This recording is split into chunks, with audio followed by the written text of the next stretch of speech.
someone says, well, they still have their annual banquet and they tiptoe in on Broadway. You go up there, have some chicken and green peas and chicken soup. That sounds good to me. So I went to the Tiptoe Inn that year, 1963. I felt a little awkward because here I was, a square-looking fellow wearing a suit and a tie with a briefcase, looking like any other FBI agent, perhaps. How will they trust me? Would they talk to me? You know, these were militants, revolutionaries. What sort of people are there? And I entered this room where they were making speeches and there were songs, and they saw me come in. And I was absolutely enthralled by these people. And 15 years later, my opinion hasn't changed, not one whit.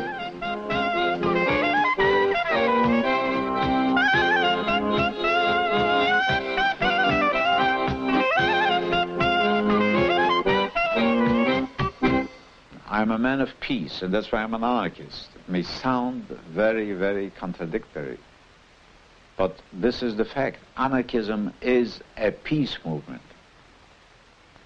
I think my ideas were all my life. It wasn't that I had to read about it, but I was naturally believing in freedom and not to impose and not to dictate anybody. Everybody was molding a little bit the younger generation, and that's how it became with that. I was never a communist, and I was never anything else but an anarchist.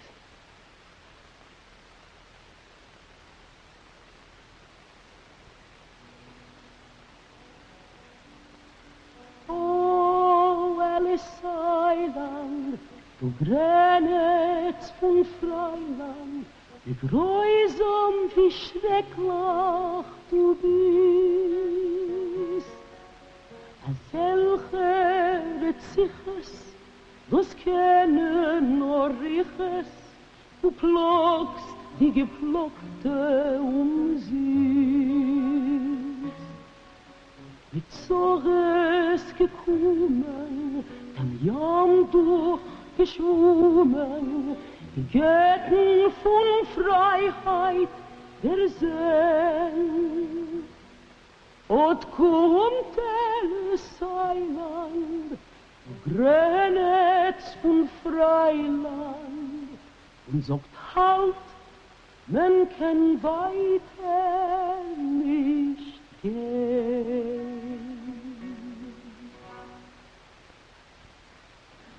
The Jews who had come out of Eastern Europe or who were still living in Europe were not only a religious group, but were a nation. And they were treated as a nationality group with a lot of prejudice against them, but treated as a nationality group. And the Jews, like Frenchmen or Germans or Italians or Spaniards, became anarchists. A certain number of them did, so that they were known as Jewish anarchists, just as there are Spanish anarchists or Italian anarchists, but not because they were religious anarchists. I come from a Hasidic family, and I was a believer in the Jewish religion, in the very strict Orthodox religion. But I had my doubts, apparently, since my early childhood. And when I finally freed myself of the religious dogma, I still remained a Jew. I still consider myself as a Jew, but a secular Jew. And I consider myself an anarchist because I believe in the attainability of a system of society without government.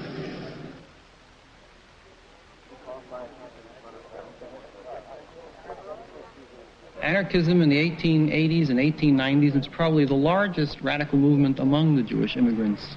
These immigrants actually were upset by the world that confronted them when they arrived in the United States. They were disappointed.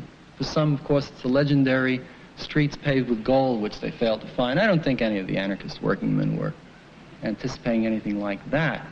But they could not foresee the wrenching experience that they underwent from one world to the other. Oscar Handlin, the Harvard historian, wrote a famous book called The Uprooted. And they were uprooted from one land, one culture, one world, and cast into another world where conditions of labor were, if anything, worse than they had found, and more rigorous and more demanding than they had been in the old country. And the sweatshops were no better than the factories in Lodz or Bialystok, for example, from which many of them had come. And they were revolted by the entire ethic of capitalism that they found here in the United States, in New York, in Baltimore, and Boston, Philadelphia, and other large cities where they tended to settle, in addition to the Lower East Side. So what they did was to replace this world with a counter-world, American culture with a counterculture, and they began to establish their whole anarchist culture, an anarchist milieu. On July the 4th, 1890, they started with the Freie Arbeiterstimme. The paper, from its very inception, was an economic paper, an anarchist paper, spreading the ideas of a society without government, without coercion, without force, without wars. The immediate task of forming unions to help to relieve the economic situation of this sweatshop worker, and at the same time helping develop Yiddish culture, Yiddish theater, Yiddish poetry, Yiddish literature. And it went on like this till the end of 1977. After 87 and a half years, the Freie Arbeiterstimme had to cease publication. Now here is the guy that we were waiting for. So this is our secretary. Let me introduce him first. Okay. Yeah. Why doesn't he come out? Come here. Because, you know, I we... don't want to be a secretary. No. I was the anarchist, you know, who like Now, wait a titles. minute. We are in a hurry. They may shut off the electricity from now between 3 o'clock. They will. Yeah, anytime. So what purpose is all He this? is the secretary of the managing committee of the Freie Arbeiterstimme. Now, aside from this, he is a retired master mariner. He helped us win the Second World War by convoying help and material in ships to Murmansk. He also did another Who's thing. got a cigarette? He Nobody has a blood. no. He also helped break through the British blockade around Palestine and smuggle illegal immigrants to Israel. Now tell him. Palestine. There was no Israel then. There was Palestine. Well, actually, we're here filming the closing in the Freie Arbeiterstimme. So what we were talking about his early days. I was wondering what's the circulation now as compared to when I it don't first know went. exactly what a circulation is. Don't you read the Freie Arbeiterstimme? It's 1700. The last circulation was 1700. Yeah. By the way, you have these points there in the... Oh, you want it here. Yeah, it's 1700. But it was not sufficient enough because we only charged $7 a year. And the expenses for printing and mailing are twice as much. And we couldn't charge more because many of our readers couldn't afford to pay more. So this is the reason My why... observation is this, you know. There was all kinds of libertarian, there were anarchist publications, Italian, Spanish, other languages. But they gave up, you know. They gave up the shit. The Jews are a stubborn lot, you know. See, so they kept it going, you know, now finally the language is passing away, so they have. That's my observation. I think I'm right. It's a sad day for you. Huh? This is a sad day for you, the closing. It's not a sad day, you know. You look at all these books, you know, how idealistic they were to put the books out, the gospel, what you might call, you know. And it's a different age you live in. You think are those ideas still? I mean, still important to you? Do you think they're as realistic as when you? Those ideas have been going on God knows how long, you know. Don't take me to say God knows that I believe there is a big boss with long bearded sidelocks, you know. What do you want from me? Don't walk because she has to walk away from you. But are you still as idealistic as you were when you first read the Freie Arbeiterstimme? You have to be idealistic, otherwise you might as well take a gun and blow your brains out, you know.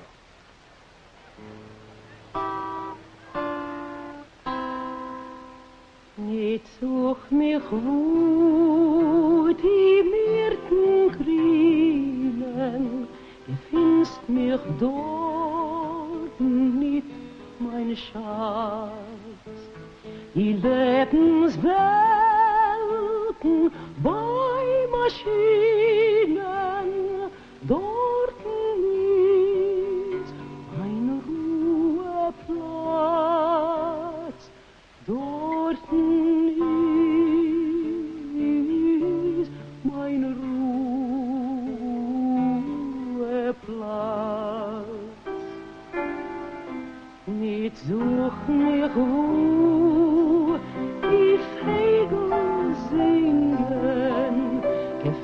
lässt mich dort nicht, mein Schatz. Ich klaff wie nie, wie Keiten klingen. Dort ist mein Ruheplatz. Dort ist mein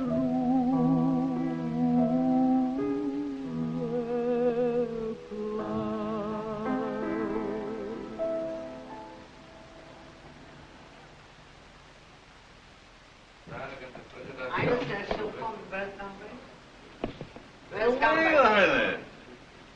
That's all right. That's You were working already. That's a good start. That was You're very not nice supposed to start. work so early. It's not 12 o'clock yet. Where's old man? He didn't feel well. He was ready to go, and in the last minute he says, I don't feel well. He sounded sort of You know, lovely when I called him. And Paul Avich is going to be here before 1 o'clock. He couldn't make it earlier. So we'll have to wait a little for him. The Jewish anarchists, besides starting the Feierabendstimme, were very much interested in other things. They were very much for cooperatives, for building cooperatives, for the unions. They were very active in the unions. The first anarchists that I believe were leaders of the leaders. As a matter of fact, we had even one that was the president, who was of the ILGW, who was an anarchist. And therefore, we were able to exist because we were interested in labor unions, we were interested in cooperatives, and we were very active there. And we expressing ourselves in the Freie Arbeitsstimme was our paper that we could propagate with it. That's what the important thing is, why. And naturally, if I could sell the paper, it was propaganda. My early youth, I hung on the fringe of the communists, and when I saw a few of their deals personally, I said, not for me. And then through another friend, I came to these people, and I was with them all the time, ever since, and that was in my 20s. I've been with them a good 50 years. Their philosophy, their thinking, their dealing one with the other, their concern for each other. There's at least a little thread of humanity, not for the purpose of what's dictated from above. Anarchism is a philosophy which rejects all forms of government. It's the only radical movement, communism, socialism, although the communists and socialists ultimately also reject government, but it's the only radical movement which wants to get rid of the government right now. Freedom now is an anarchistic slogan, to abolish the state. The anarchists see the state and the church as the twin evils of oppression in modern society. In addition to opposing the state and wanting to abolish or do away with the state, all anarchists believe in a decentralized form of society. They saw the great trends of the 19th, 20th century seem to be, at least superficially, towards more and more centralization, great hierarchies, where the individual was losing his sense of individuality and his power to the state, both economic and political. So the anarchists were individualists, they were federalists in advocating a loose-knit, decentralized society. They were anti-statists, they were anti-militarists, passionately against warfare, preaching love and brotherhood rather than hatred and war. Well, most of the people who founded the Freie Arbeitsstimme were active in the Freie Arbeitsstimme and supported it continuously until the very end, were people of the needle trades. The same people who were also active in organizing the International Ladies Garment Workers Union, the Amalgamated Clothing Workers Union, the Millinery Workers, the Pocketbook Workers, the Furrier Workers. They were all people that worked with the needle.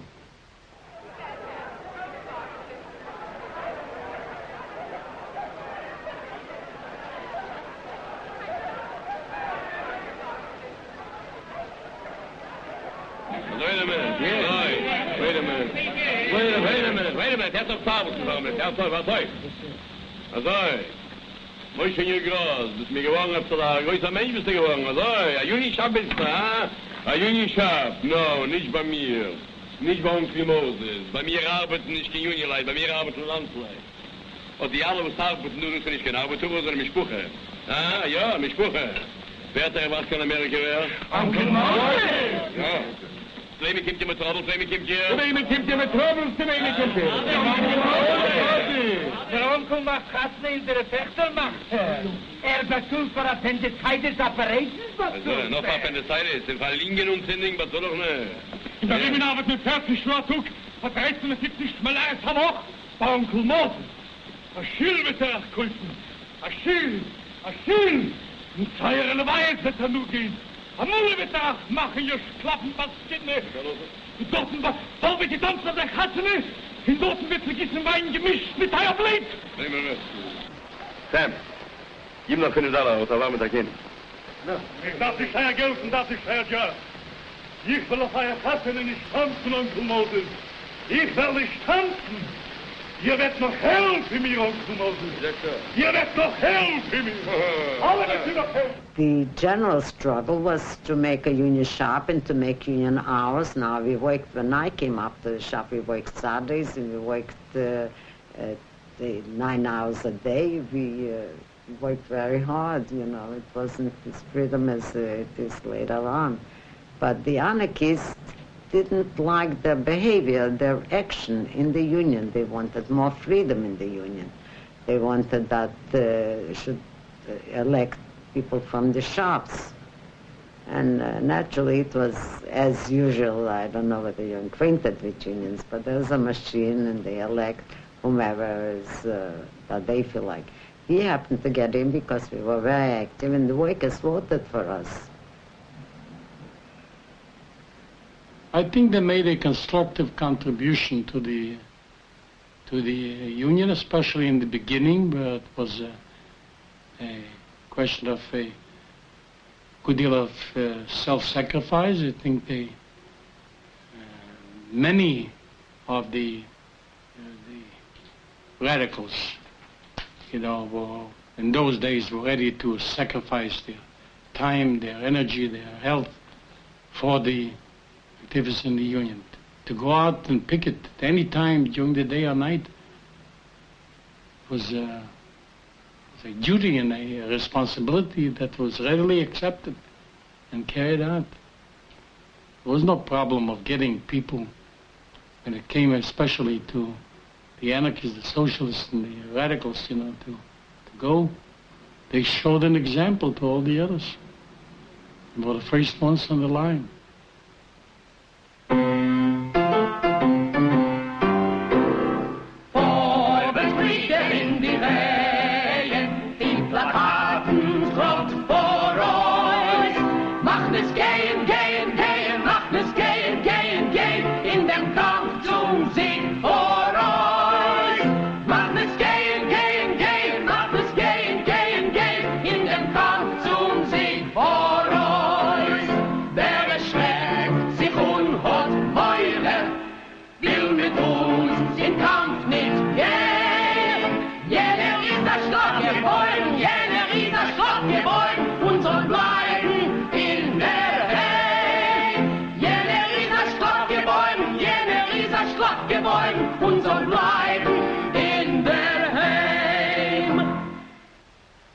What were you doing? What were some of your activities within the movement? Well, what shall I say? I started off as a kid, young fella. Got into Syracuse, New York, and a strike broke out spontaneously, Little Falls, New York. And Italian comrades there asked me to go down there and lead the strike. I led the strike down there for several weeks, surrounded many times by gunmen at night in the halls. That time pickets didn't have liberties like they had today. And I conducted that strike until Bill Haywood came down from Patterson and took over. There I left Chicago. Just prior to that, I'd been involved in a strike of Rochester, New York. The clothing cutters, I lost my job. That's why I had to go to Utica. Then Utica involved in the Little Falls strike, so I had to leave there. So I came to Chicago. And I tried to get a job in Chicago and couldn't get a job because the association had me blacklisted. So I went down to St. Louis and tried to get a job, couldn't get that job. Well, then I got back to Chicago. I got active then in the Amalgamated Union and worked as a clothing cutter. Then, during the 1915 strike, I was arrested 39 times.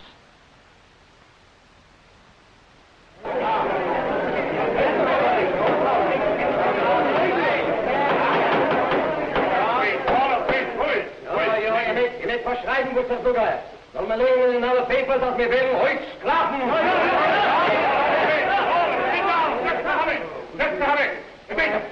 Charlie out of the Der wird mit Sterne Meeting, dem wird man nach Hause lassen. Und der wird nicht wollen ticketen, der wird nicht da reingenommen werden in der Union. Ui! Ich möchte raten, wir da reingenommen jeden zu nicht rein. Haben Sie so genommen Binte, wenn haben Sie so genommen. Ob mein Schrabin zu sagen so, oi, was willst ihr reden? Seid nicht ein Hähnchen jeden. Sie muss glitzer gehen, zurück mit Reihen, das geht nicht. Aber das eigene Sucht, da hat in den Ringer Mäusche Charlie. Oi, was willst ihr reden? Die hingrieft die Rüden, lasst uns führen den Streik, lasst uns führen, das geht nicht, weil wir stehen nicht den Kampf, mehr jagt es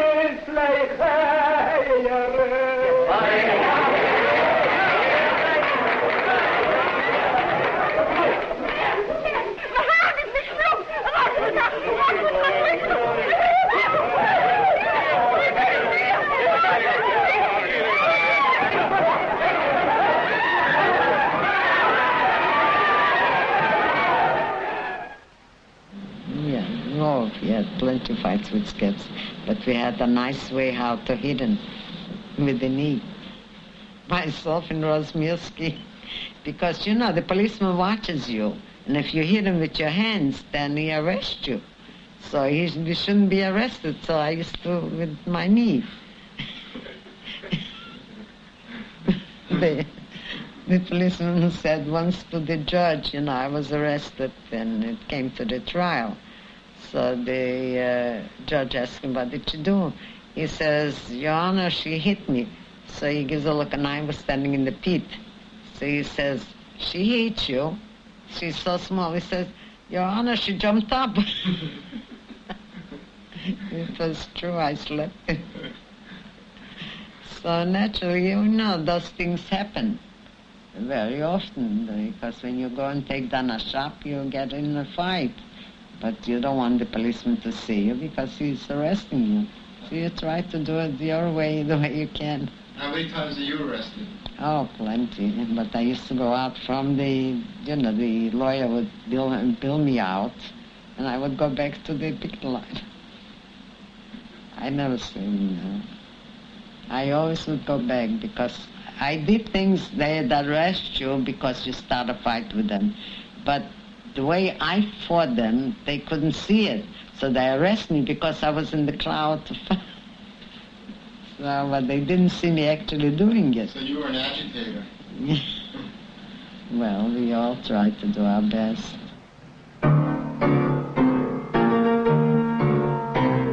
Wie lang, oh, wie lang werdet ihr bleiben, noch schlafen und drohen die Schändlichkeit? Wie lang werdet ihr Grenzen erreicht, immer schaffen, bei dem, was bereut, ihr Bräut? Wie lang werdet ihr Grenzen erreicht, immer schaffen, bei dem, was bereut, ihr Bräut? Wie lang werdet ihr stehen, ihr roten Gebäuden, der niedrig hält das Verschmack? Es doch schon war heut, hätten da ihre Augen, der kennt ihr eiserne Macht. Es doch schon war heut, hätten da ihre Augen, der kennt ihr eiserne Macht.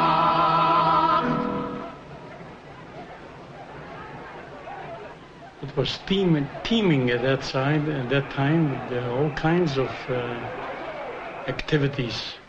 There were the literary cafes where writers, Jewish writers, used to get together. there was the theatrical cafe, that was the Cafe Royale on 12th Street and 2nd Avenue, you know, where the theatrical people used to get together. Then there was the cafe where rank and file used to go to, like the cafe on 2nd Avenue and St. Mark's Place. There was a waiter by the name of Charlie. He was the nerve center for all the communication nerve center for all the messages and whatever we needed. See, we leave word with Charlie. And spend hours, have a cup of coffee there and spend hours, you know, kibitzing and discussing and trying to solve the problems of the world. See. If we take the trouble to look at what we call the lexicon of Yiddish literature, which is an 8 or 9 volume work, we'll notice that the most famous Yiddish writers will have a notation that they started their debuts were on the pages of the Freie Arbeiterstimme. And this was not just a coincidence, it was a pattern.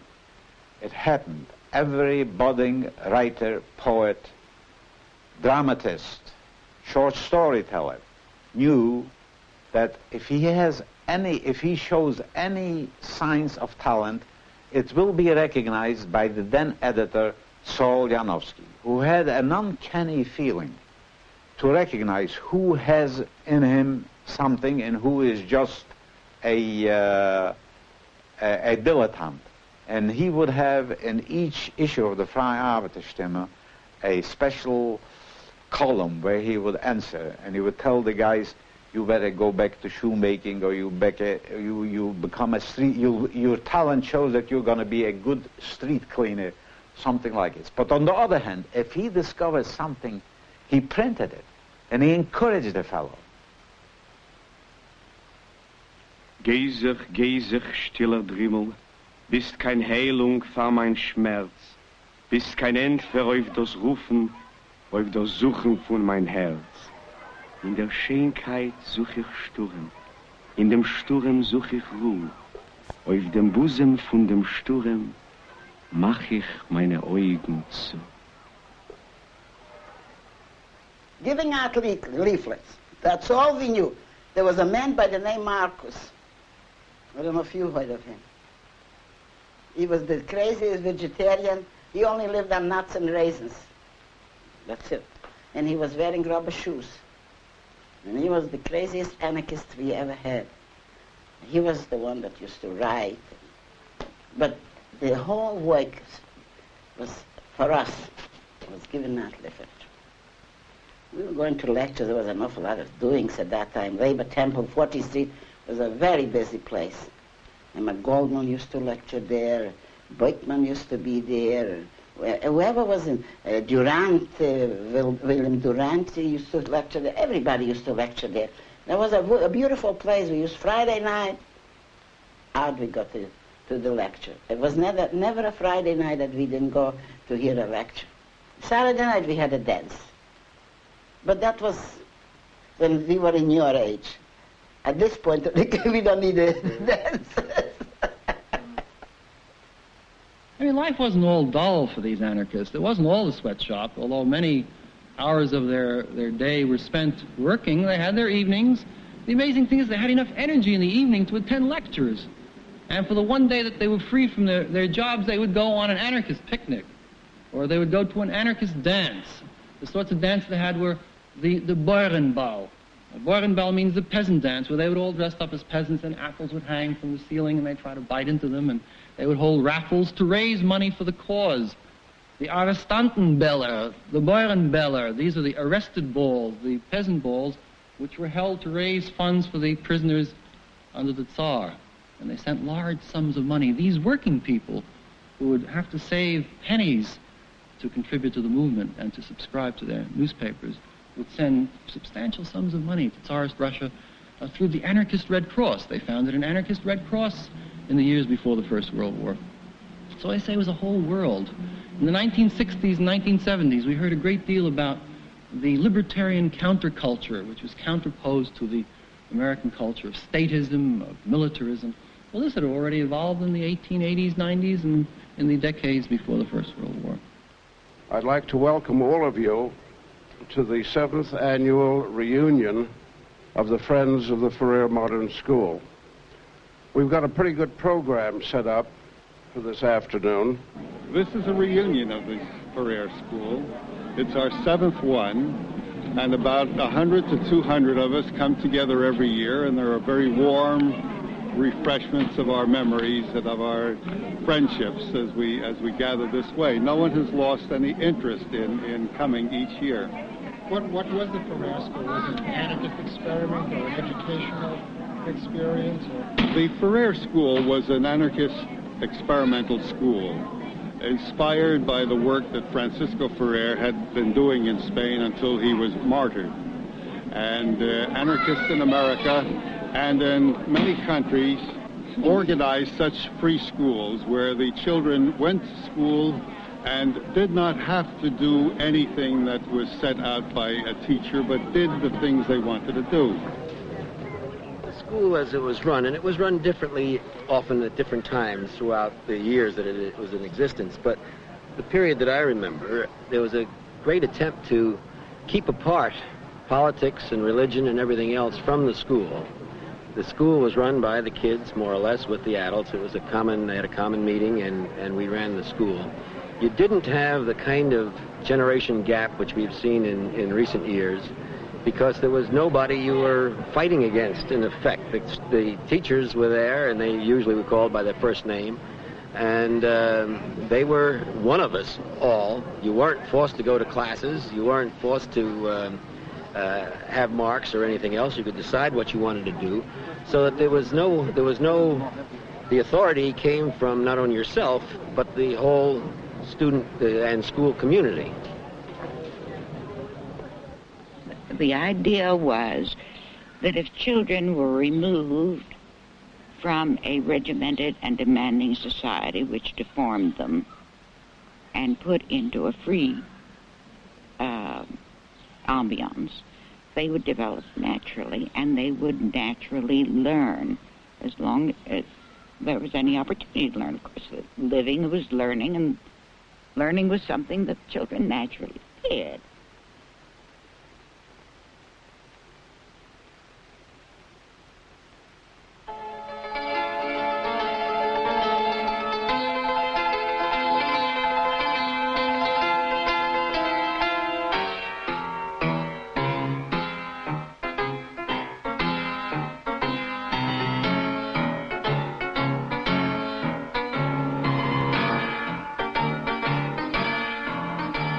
Now, for most people who've heard of the term anarchism, it's almost a synonym for terrorist. The anarchist is a wild-eyed, wild-haired person with a black cape, with a dagger in one hand, a bomb sputtering already in the other. Well, it is true that there was a terrorist element in the anarchist movement. A small minority, the vast majority of anarchists were very gentle and very idealistic people, and in fact frowned upon unmotivated terrorism and violence. The socialists would have nothing to do with this sort of thing, and they rejected terrorism altogether, whereas the anarchists tended at least to defend the terrorists even when they didn't agree with them. Incidentally, I don't want to go to the other extreme to deny that there were any terrorists among the anarchists. What I'm emphasizing is it was a small minority. That is, there were a handful of individuals who carried out terrorist acts, a small segment of the movement who supported them. A fairly large segment sympathized with these terrorists whom they saw as avengers and deliverers, you see. People who were doing propaganda not by the word, as in the Freiheit der Stimme, but by the deed, to inspire people to act and to make a revolution. In alle Gassen, wo man geht, hört man Sabastowkes. Jinglach, Mädach, Kind und Cage, wo sind Pumpribowkes? Jinglach, Mädach, Kind und Cage, wo sind Pumpribowkes? Genug schon wieder Horven, genug schon Borgenleien. Macht a Sabastowke, lo mir Brüder sich befreien. Macht a Sabastowke, lo mir Brüder sich befreien. Brüder und Schwester, lo mir sind Kirchen die Hände. Lo mir Nikolai, können zerbrechen die Wände. Hey, hey, da läuft Polizei, da läuft haben wir Charles. Was hey, hey,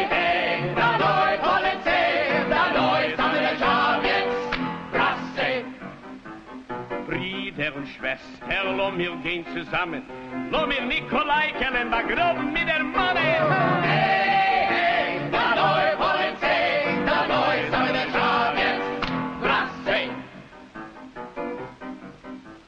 Nächten hat geführt, hat weggelemist. Heute ist geworden, ein Kapitalist.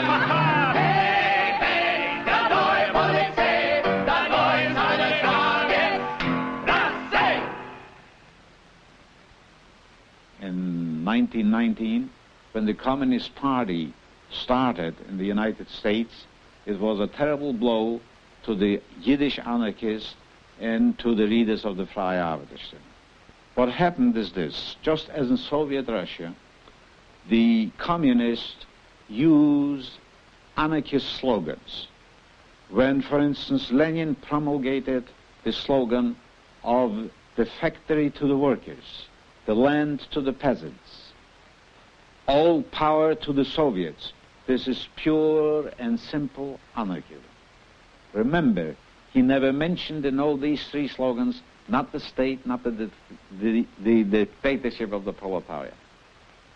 Now, when the anarchists listened to these slogans, they were attracted to them. So here in the United States, just as as in Russia, anarchists worked with the Bolsheviks at the very beginning. But here, an interesting thing happened. Yanovsky, that clear-headed guy, said the Bolsheviks will never introduce these slogans, will never practice what they preach. This is just a lie. It's not true. They're not going to give all the power to the Soviets. They're not going to give the factories to the workers. They're not going to give the land to the peasants. Everything will belong to the state. And he was against joining the Bolsheviks, against joining the communists here, and many of the young anarchists, most of the young anarchists, the most active, broke away from the Yiddish anarchists, broke away from the Freie Arbeiterstimme and weakened it, and they formed the backbone of the Communist Party in the United States.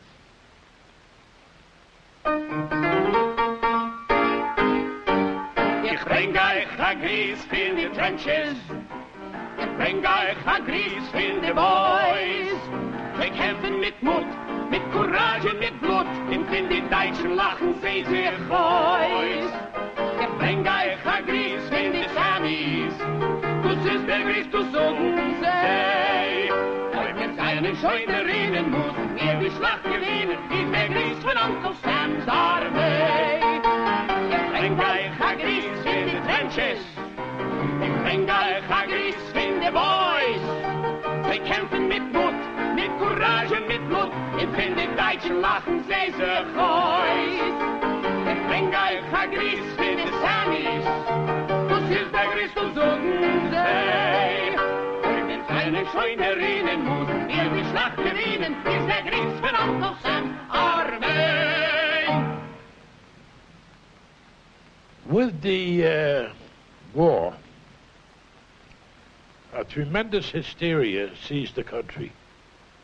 The atmosphere was terrible. They hated the Germans, so in the city here, you couldn't say, I want a pound of a can of sauerkraut. You didn't buy sauerkraut. You bought Liberty cabbage. The mayor, a bastard if ever there was one, he said, all signs must not use red paint because we don't want them reds around. You wouldn't even have the color. No red was to be in any of the colors or flags or anything in a school or anything else. Mobs and mobs of people chased the anarchists. The Attorney General was a man named Palmer. And the raids were made against all radical halls and homes of individuals. And they'd get into a place and they'd wreck the office. They'd break the machines. They would arrest people on no charges at all, let them out, then arrest them again. Actually, the Palmer raids were the tail end of this.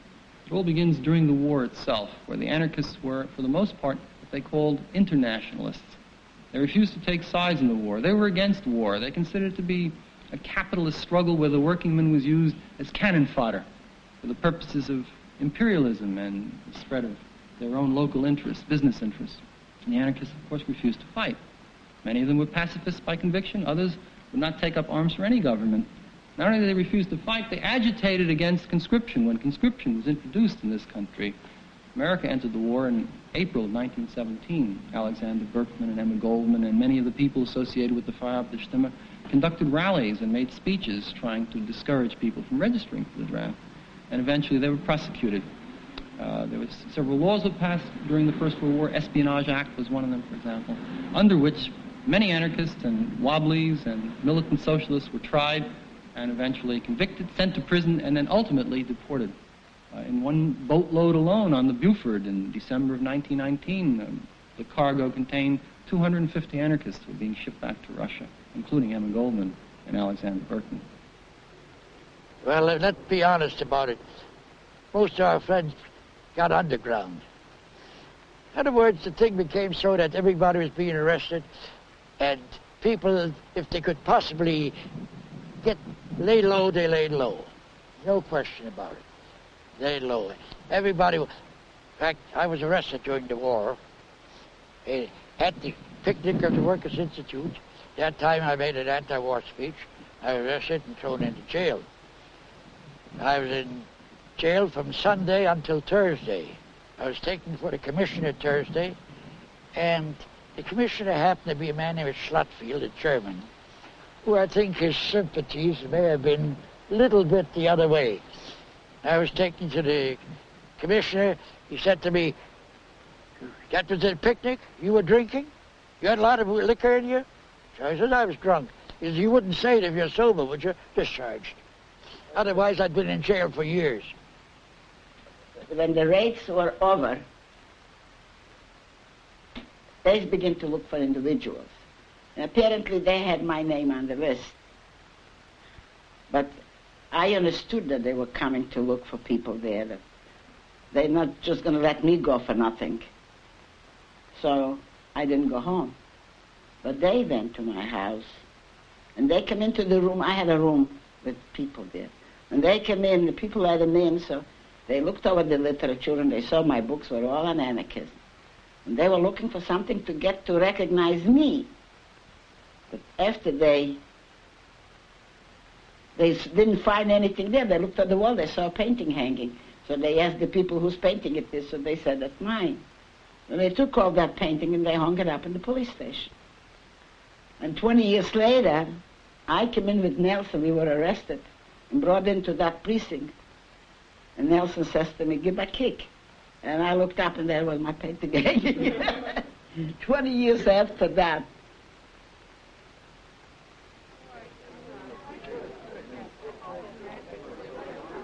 You know, there was a guy named Moses.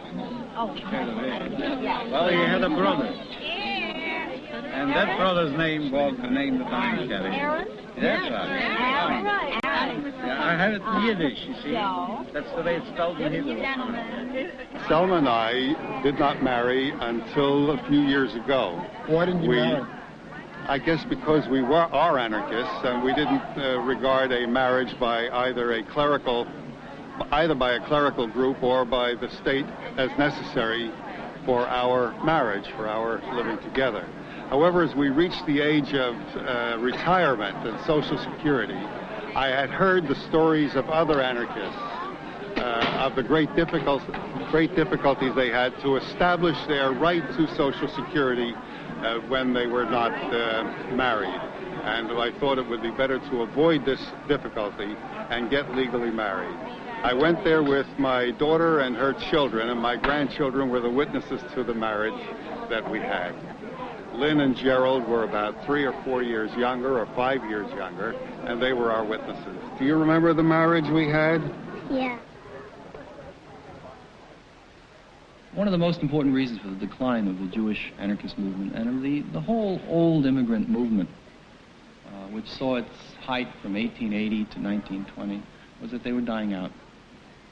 and the number of Yiddish readers was dying out in general. As I say, anarchism for them was part of their immigrant experience, that their revulsion against America, in which they couldn't find a place, a comfortable place.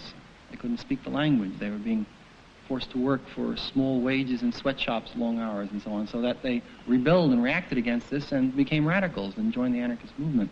But times had changed even there. They were collecting Social Security checks. They were receiving higher wages. They had bought themselves homes and automobiles, and they were living a pretty much, in many cases, a middle-class existence. And their children were not carrying the torch of anarchism. The children were American-born.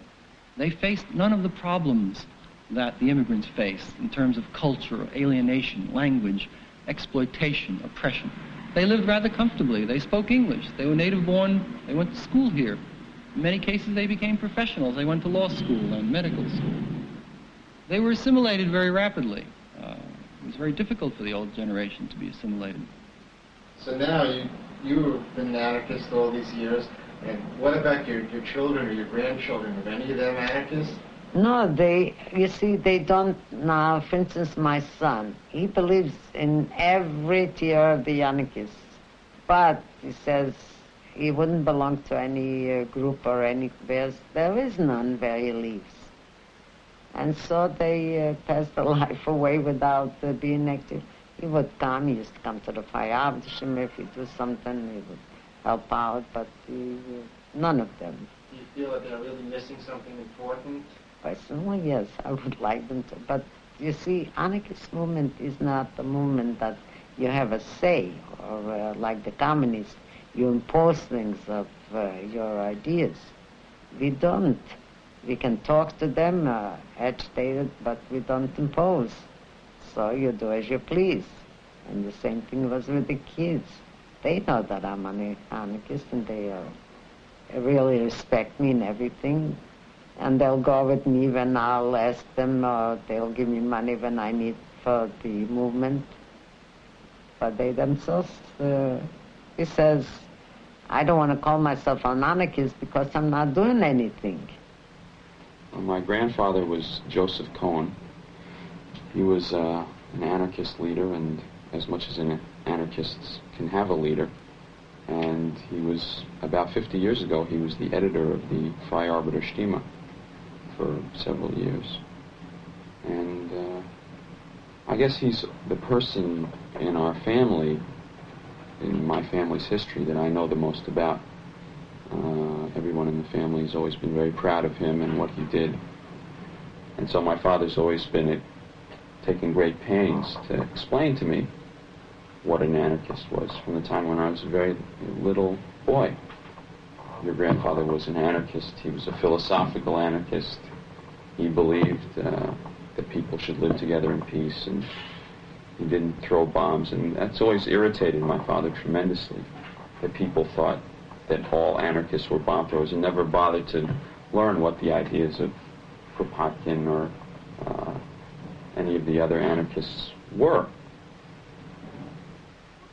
A Welt, wo keiner wird nicht regieren über dem anderens Arbeit und Mie. Frei wird sein jedes Herz und Gehirn. Das ist Anarchie. A Welt, wo Freiheit wird jeden beglicken, dem Schwachen und Starken, dem Er und Sie. Wo deins und meins wird keinem nicht drücken. Das ist Anarchie. Look at me. Do you recognize? Oh, yes. Was she good looking in those years? This is Molly Steimer, right? Yeah. Molly and Fanny Wrestler. Pass them on. It's the only pictures Molly has of me. I think How does your anarchism apply to your life today? Well, today, very, very little. But it is this small group, and I'm sure, in case of need, one for the other. We wouldn't hesitate or stop at any time. That's what Kropotkin called mutual aid. And within our means of physically and financially. And we've been doing it. So anarchism is not just a theory, it's something that you have to apply it as an ethic. It's an ethic that you... I know personally, I can say, and I really lived anarchism. And I feel that anarchism you have to live, not only preach it and talk about it, you have to give an example of yourself.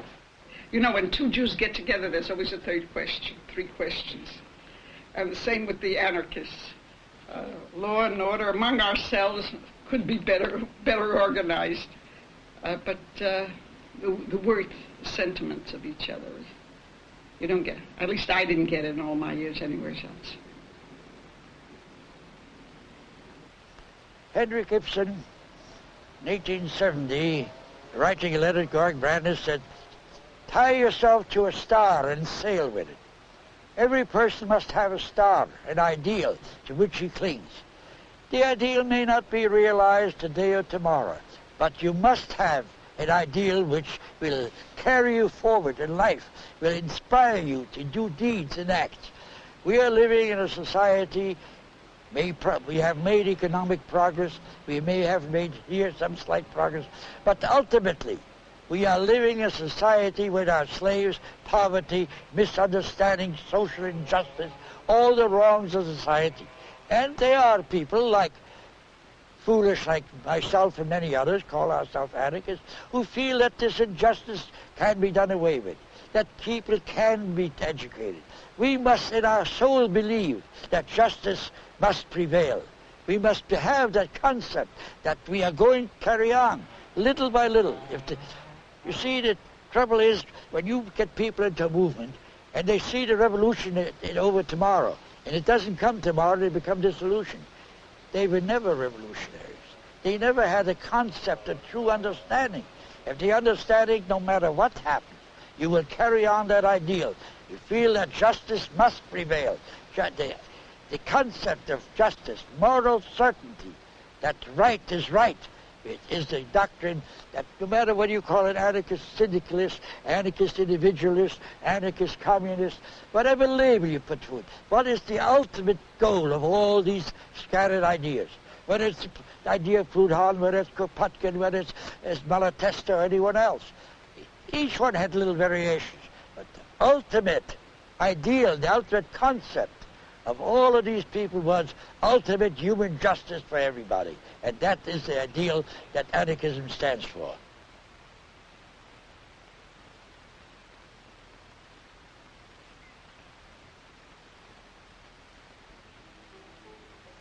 Der schlägt sich unhot Meure, will mit uns in Kampf nicht gehen.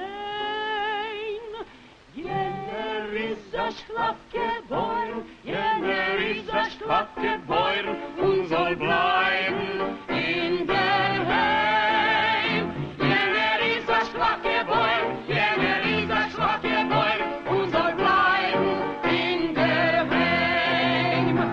Vorwärts wieder in die Reihen, die Plakaten trot vor Reus.